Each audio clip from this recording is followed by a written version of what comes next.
เป็นเจ้าภาพนั่นเองเป็นเจ้าภาพนั่นเอง มาเป็นจังไดบัดนี้สัมภาษณ์หลังจากการแสดงผ่านไปมีความรู้สึกจังไดแม่ครูรู้สึกว่าได้ไดก่อนโอ้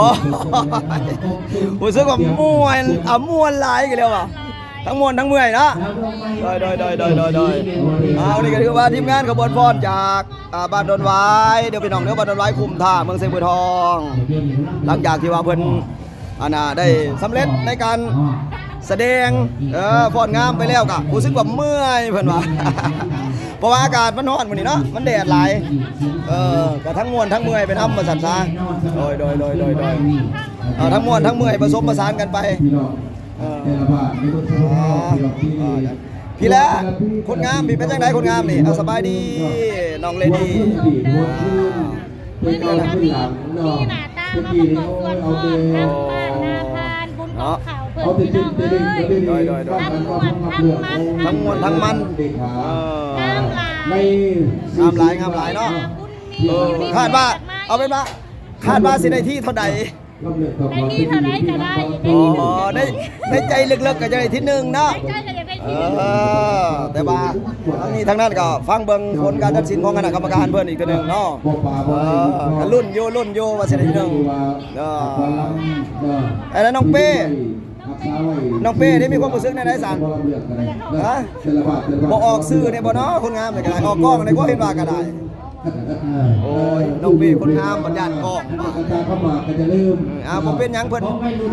นบ่พร้อมที่จะออกซื้อบ่ค่าล้านเอาจังสิไปรุ่นผลการแข่งขันมันก่อนมานี่ไปรุ่นกันนะกรรมการมันก่อนจัดแจงเรื่องต่อก่อนเบิ่งแข่งแต่ละเรื่องกันยุคเกมสมัยดินใช้ในปัจจุบันเนี่ยแต่ว่าคู่มือในกระบอกเนี่ยอาจารย์ได้จับปลาสิตนมันเก่าเกินไปแต่ออกมาสุดไปอันนี้อีกพี่น้องดอนหวายมาแล้วอาจารย์พี่น้องทั้งหน้าพานพี่น้องหน้าพานจะใส่ตังหน้าพี่น้องหน้าพานจะใส่เอากำลังจากที่เพิ่นได้ทำการแสดงบทฟ้อนทั้ง4ขบวนผ่านไปพี่น้องเนาะบัดนี้ก็ถือว่าจะมีพิธีมอบของขวัญรางวัลให้กับขบวนฟ้อนทั้ง4ขบวนเนาะซึ่งมาจาก4บ้านก็คือ1บ้านนภานเจ้าผ้าเนาะ2บ้านทดาน3บ้านบ้านทองเนาะหัวหาจังหวัดเมืองเนาะและก็4บ้านดอนหวายรางวัลให้แก่ท่านว่าลำดับขบวนพรเนาะที่ภายในที่1ที่2ที่3ที่4พี่น้องเนาะติดตาม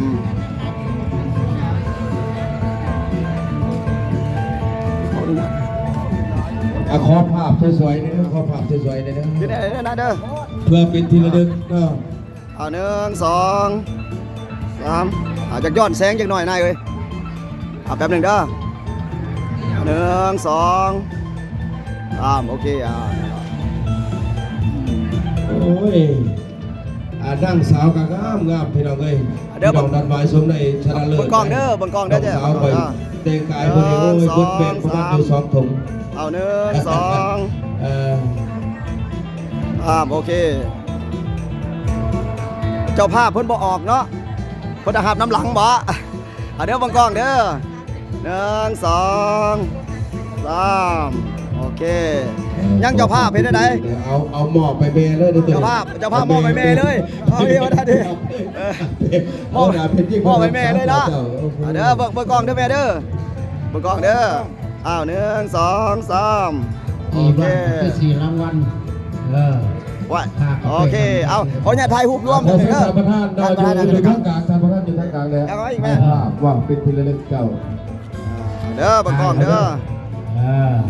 2 3เอากันโหมด1 2 3ถือว่างานสำเร็จโอเคสมซอยตัวผู้สุดยอดเลยนะเพื่อ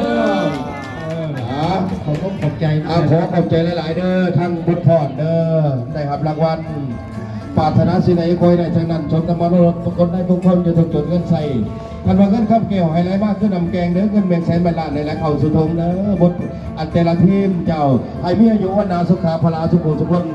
เนาะขอขอบใจเด้อ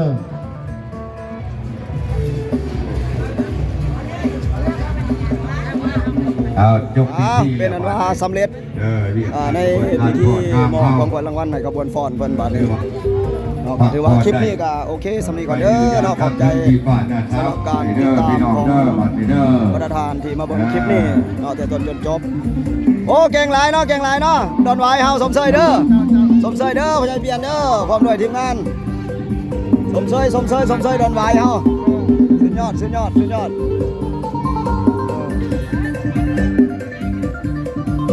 โอเคเนาะสำหรับคลิปนี้ก็สิล่ำลาสัมภาษณ์จากสมีสกรบาทนี่ก็ได้อาเปียไปไหนต่อบาทนี่โอเคสำหรับคลิปนี้คลิปหน้าพอกันไหมสำหรับคลิปนี้โอเคสวัสดีก่อนเด้อขอบใจสำหรับการติดตาม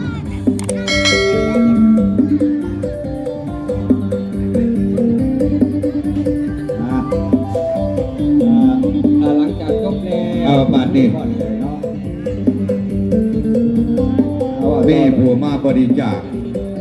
ตานสมใจพันเพ็งมาบริจาค2 คน